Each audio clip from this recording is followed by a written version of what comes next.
এবছর চিকিৎসায় যৌথভাবে নোবেল পেলেন মার্কিন জীববিজ্ঞানী ভিক্টর অ্যামব্রোস ও গ্যারি রুফকুন। জিনের কার্যকলাপ ও মৌলিক নীতি আবিষ্কারের স্বীকৃতি। এবং হেলেনের পর যুক্তরাষ্ট্রের ফ্লোরিডা উপকূলে ধেয়ে আসছে হারিকেন মিল্টন। অঙ্গরাজ্য জুড়ে সতর্কতা জারি, ক্ষয়ক্ষতি মোকাবিলায় আগাম প্রস্তুতি বাসিন্দাদের।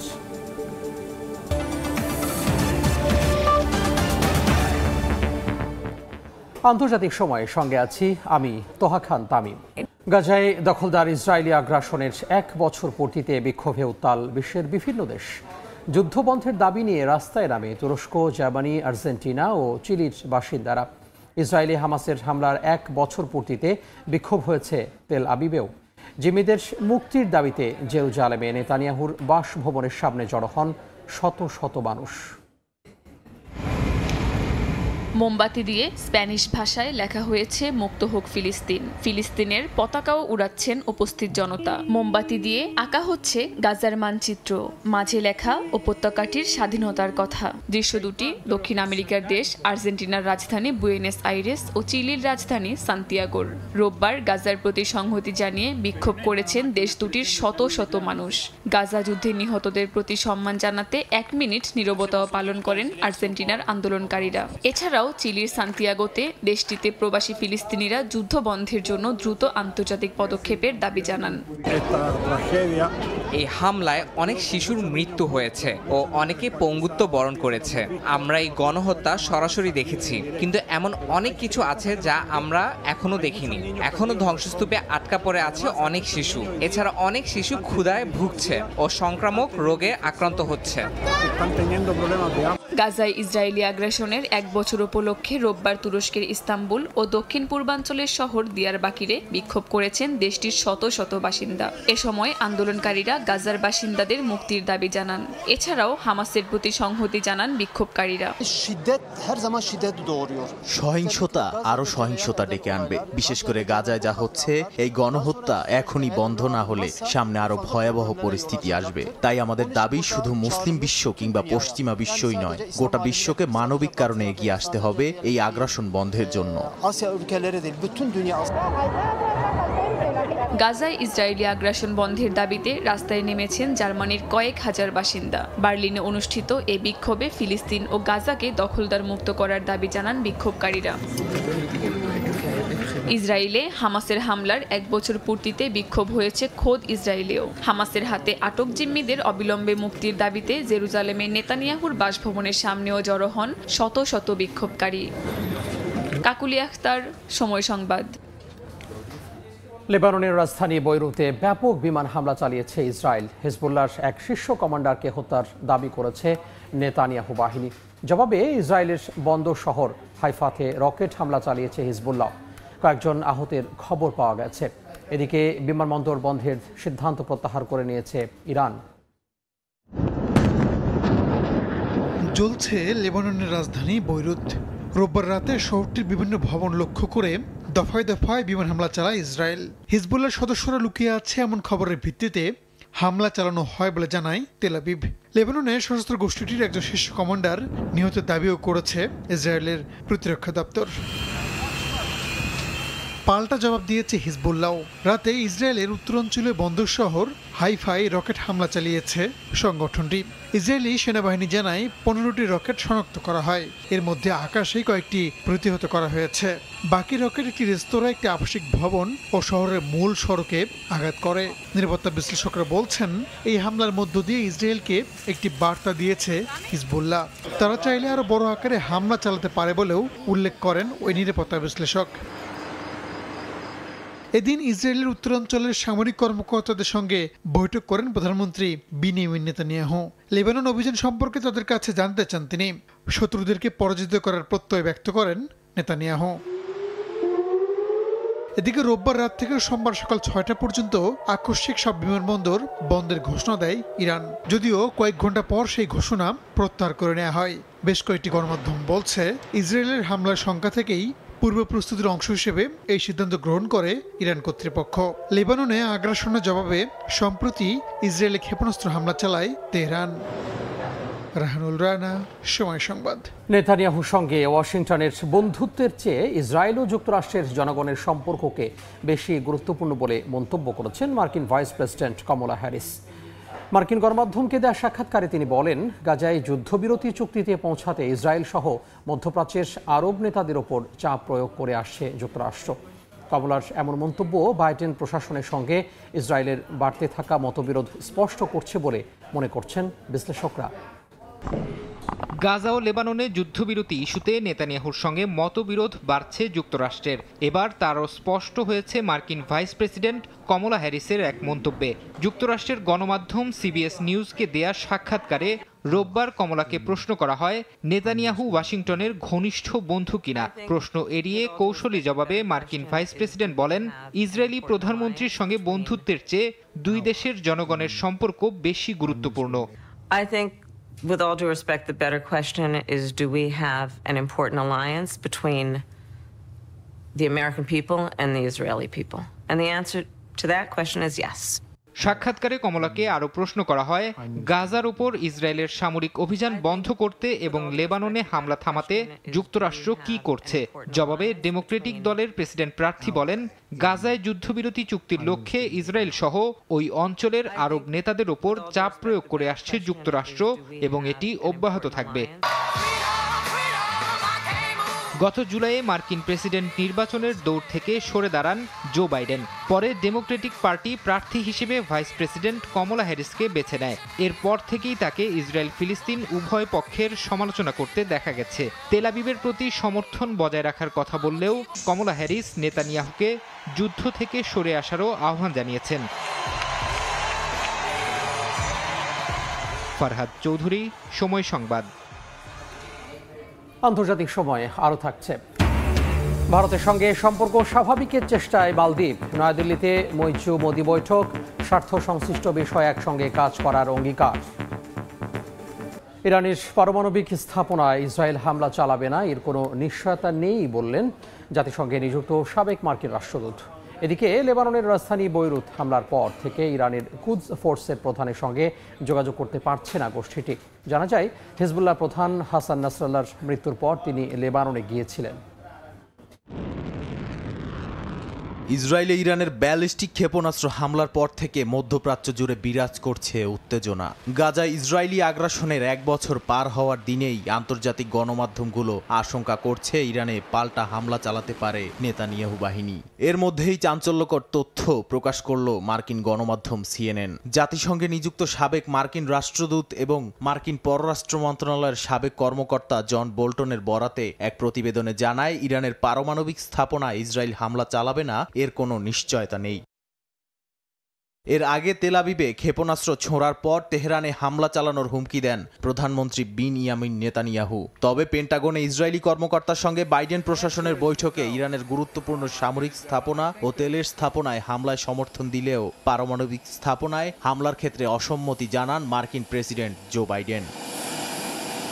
এদিকে গেল মাসে লেবাননের রাজধানী বৈরুতে হিজবুল্লাহ প্রধান হাসান নাসরাল্লাহর মৃত্যুর পর থেকে ইরানের কুদস ফোর্সের প্রধানকে খুঁজে পাওয়া যাচ্ছে না বলে জানিয়েছেন তেহরানের দুজন নিরাপত্তা কর্মকর্তা। তারা জানান, নাসরাল্লাহর মৃত্যুর খবর পেয়েই বৈরুতে ছুটে গিয়েছিলেন ইসমাইল কানি। এর মধ্যে একজন নিরাপত্তা কর্মকর্তা বলেন, লেবাননের শহরতলি দাহিয়েতে হিজবুল্লাহ কমান্ডার হাশেম সাফিউদ্দিনের সঙ্গে বৈঠকের কথা থাকলেও তাতে যোগ দেননি কানি। নাদিম মারজান, সময় সংবাদ। ইরান ইসরায়েল ইস্যুতে ক্রমেই বাড়ছে উত্তেজনার পারদ। সম্প্রতি হামলা পাল্টা হামলার হুঁশিয়ারিতে মধ্যপ্রাচ্য সহ পুরো বিশ্বের নজর এখন ইরান ইসরায়েল পরিস্থিতির দিকে। দুই দেশের মধ্যে সরাসরি সংঘাত ঘিরে একটি আঞ্চলিক যুদ্ধ শুরুর আশঙ্কা করছেন অনেকে। আক্রমণ ও প্রতিরক্ষা ইস্যুতে কার শক্তি কত বেশি তা নিয়েও চলছে আলোচনা। সামরিক সক্ষমতায় শীর্ষে থাকা দেশগুলোর মধ্যে র্যাঙ্কিংয়ে ইরান 14তম আর 17তম অবস্থানে রয়েছে ইসরায়েল। ইসরায়েলে ইরানের সবশেষ ক্ষেপণাস্ত্র হামলায় উত্তপ্ত মধ্যপ্রাচ্য পরিস্থিতি। এরই মধ্যে তেহরানকে সমুচিত জবাব দেওয়ার হুঁশিয়ারি দিয়েছেন ইসরায়েলি প্রধানমন্ত্রী বিনিয়ামিন নেতানিয়াহু। ইরানও পাল্টা জবাব দেওয়ার হুমকি দিয়েছে দেশটিকে। পাল্টাপাল্টি হুমকিতে দুদেশের মধ্যে যে কোনো সময় পুরোদমে যুদ্ধ শুরুর শঙ্কা অনেক বিশ্লেষকের। যুদ্ধের দামামা বাজার সঙ্গে সঙ্গে কার সক্ষমতা কেমন সে হিসেব নিকেশও কষতে শুরু করেছেন বিশ্লেষকরা। যুক্তরাজ্য ভিত্তিক দ্য মিলিটারি ব্যালেন্স 2023-এর তথ্যানুসারে ইরানের 6,10,000 সক্রিয় সেনা সদস্য রয়েছে, যার মধ্যে রিজার্ভ বা সংরক্ষিত সেনা রয়েছে 3.5 লাখ। বিপরীতে ইসরায়েলের সক্রিয় সেনা সদস্য 1,69,000। তাদের রিজার্ভ বা সংরক্ষিত সেনা রয়েছে আরও 4,65,000। সামরিক খাতেও ব্যয় বাড়িয়েছে দুই দেশ। স্টকহোম ইন্টারন্যাশনাল পিস রিসার্চ ইনস্টিটিউটের তথ্য মতে ইরান 2023 সালে সামরিক খাতে $1,003 কোটি ব্যয় করেছে, যা 2022 সালের তুলনায় 0.6% বেশি। অন্যদিকে গাজা যুদ্ধের কারণে 2022 সালের তুলনায় 2023 সালে ইসরায়েলের ব্যয় 24% বেড়ে $2,750 কোটি দাঁড়িয়েছে। মিলিটারি ব্যালেন্স 2023-এর তথ্যানুযায়ী স্থল অভিযানের জন্য ইরানের আছে 10,513টির বেশি যুদ্ধ ট্যাঙ্ক, আর ইসরায়েলের আছে প্রায় 400টি। ইরানের বিমান বাহিনীর যুদ্ধ বিমান রয়েছে 312টি। ইরানের ইসলামী বিপ্লবী গার্ড বাহিনী IRGCর ভান্ডারে আছে আরও 23টি। বিপরীতে ইসরায়েলের আছে 345টি যুদ্ধ বিমান। নৌশক্তিতে ইসরায়েলের চেয়ে অনেক এগিয়ে ইরান। মিলিটারি ব্যালেন্স 2023 অনুযায়ী ইরানের 17টি কৌশলগত সাবমেরিন, 68টি টহল এবং যুদ্ধ বিমানবাহী রণতরী রয়েছে, আর ইসরায়েলের রয়েছে 5টি সাবমেরিন। এছাড়াও তাদের রয়েছে 49টি টহল এবং যুদ্ধ বিমানবাহী রণতরী।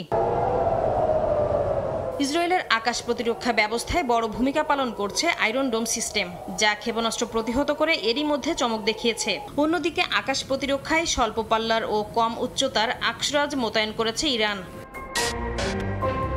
The centre for strategic and international studies এর দেয়া তথ্যানুযায়ী ইরানের অস্ত্রাগারে 12 ধরনের এবং ইসরায়েলের 4 ধরনের ব্যালিস্টিক ক্ষেপণাস্ত্র মজুত রয়েছে।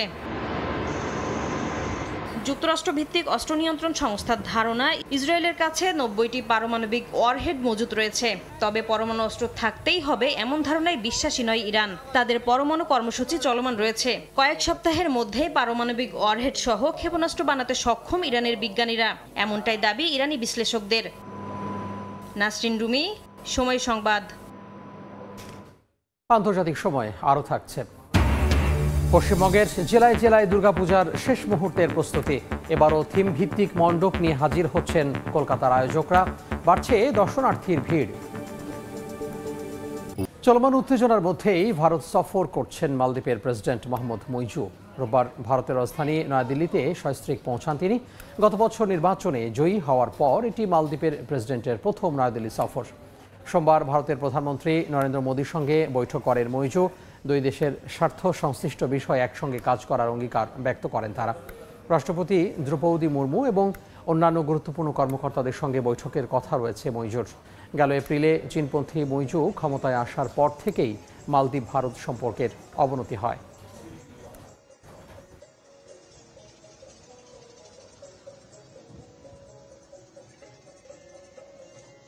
চলতি বছরে চিকিৎসা বিজ্ঞানে যৌথভাবে নোবেল পুরস্কার জিতলেন দুই মার্কিন জীববিজ্ঞানী ভিক্টর অ্যাম্ব্রোস ও গ্যারি রুফকোন। সোমবার সুইডেনের স্টকহোমের ক্যালিনস্কা ইনস্টিটিউটের হলরুমে এ বছরের চিকিৎসা বিজ্ঞানে নোবেল বিজয়ীদের নাম ঘোষণা করা হয়। মাইক্রো RNA এবং পোস্ট ট্রান্সক্রিপশনাল জিনের কার্যকলাপ কিভাবে নিয়ন্ত্রিত হয় তার একটি মৌলিক নীতি আবিষ্কারের জন্য এই দুই বিজ্ঞানীকে নোবেল পুরস্কার দেওয়া হয়। তাদের এই কাজ কোনো প্রাণীর দেহ গঠন ও কিভাবে করে কাজ তা বুঝতে গুরুত্বপূর্ণ ভূমিকা রাখছে। প্রতি বছরের অক্টোবর মাসের প্রথম সোমবার শুরু হয় নোবেল বিজয়ীদের নাম ঘোষণা। প্রথম দিনে ঘোষণা করা হয় চিকিৎসা শাস্ত্রের নোবেল জয়ীর নাম। আগামীকাল পদার্থবিজ্ঞানে নোবেল বিজয়ী নাম ঘোষণা করা হবে। হারিকেন হেলেনের ক্ষয়ক্ষতি কাটিয়ে উঠতে না উঠতে যুক্তরাষ্ট্রের ফ্লোরিডা উপকূলে ধেয়ে আসছে নতুন আরেকটি হারিকেন মিল্টন।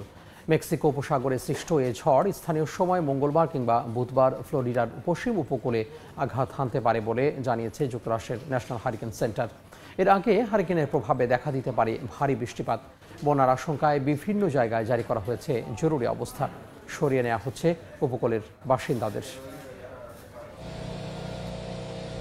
2 সপ্তাহ আগে আঘাত হানা হারিকেন হেলেনের তাণ্ডবে লণ্ডভণ্ড যুক্তরাষ্ট্রের ফ্লোরিডা সহ বেশ কয়েকটি অঙ্গরাজ্য। ঝড়ের আঘাতে ক্ষতিগ্রস্ত হয়েছে ঘরবাড়ি ও রাস্তাঘাট। শক্তিশালী ওই হারিকেনে প্রাণ হারান 225 জনের বেশি মানুষ। ঝড়ের প্রভাবে ভারী বৃষ্টিতে দেখা দেয় ভয়াবহ বন্যা, তলিয়ে যায় সবকিছু। হারিকেন হেলেনের ক্ষয়ক্ষতি এখনও কাটিয়ে উঠতে পারেনি যুক্তরাষ্ট্র। বিভিন্ন শহরে এখনও চলছে পুনরুদ্ধার এবং পুনর্বাসনের কাজ। এর মধ্যেই আবারও একই পরিস্থিতির মুখোমুখি হতে চলেছে দেশটি। যুক্তরাষ্ট্রের ফ্লোরিডা উপকূলে ধেয়ে আসছে নতুন হারিকেন মিল্টন। মেক্সিকো উপকূলে সৃষ্ট এই ঝড় রোববার ক্যাটাগরি 1 মাত্রার হারিকেনে রূপান্তরিত হয়। স্থানীয় সময় মঙ্গলবার বা বুধবার ফ্লোরিডার পশ্চিম উপকূলে এটি আঘাত হানতে পারে বলে জানিয়েছে যুক্তরাষ্ট্রের ন্যাশনাল হারিকেন সেন্টার। ক্রমেই শক্তিশালী হতে থাকা এই হারিকেন মিল্টন ব্যাপক তাণ্ডব চালাতে পারে বলে আশঙ্কা করা হচ্ছে। এরই মধ্যে বন্যা ও ভূমিধসের শঙ্কায় সতর্কতা জারি করেছেন ফ্লোরিডার মেয়র রন ডিসান্টিস। মিল্টন মোকাবিলায় প্রয়োজনীয় সব ধরনের আগাম প্রস্তুতি নেয়ারও আহ্বান জানান তিনি। This is a 24/7 moment for this debris removal.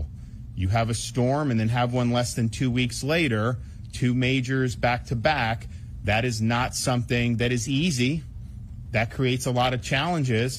If you are somebody that is in a very vulnerable part of the west coast of Florida that would be susceptible to storm surge, you certainly can leave now. You don't have to wait to get an evacuation order. স্থানীয় বাসিন্দারাও hurricane মিল্টনের ক্ষয়ক্ষতি এড়াতে পূর্ব প্রস্তুতি নিতে শুরু করেছেন।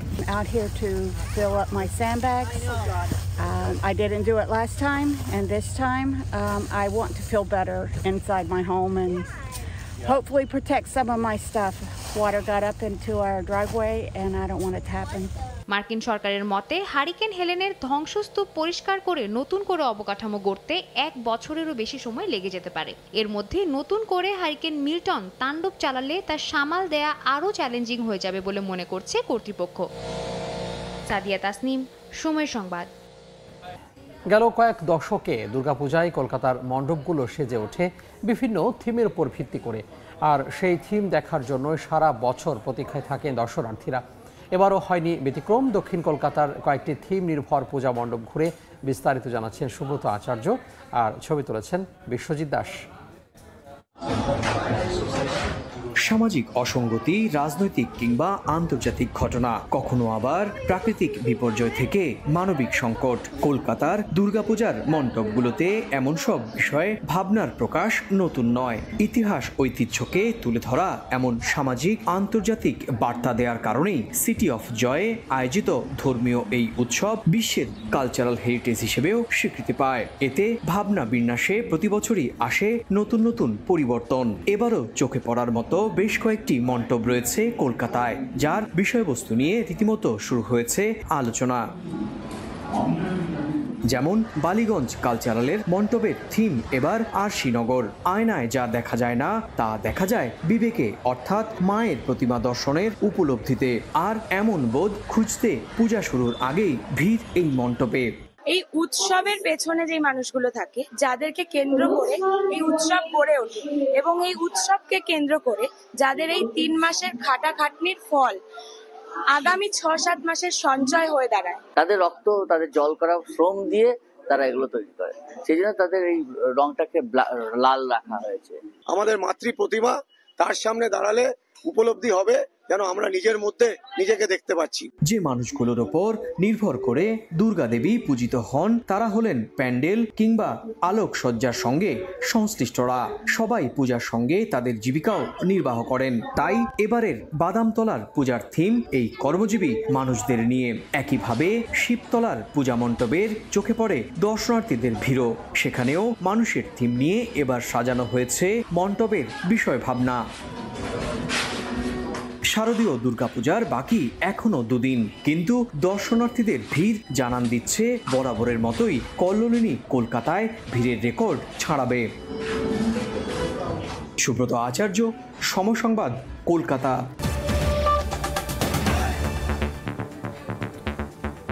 এই ছিল আন্তর্জাতিক সময়। সঙ্গে থাকুন সময়ের।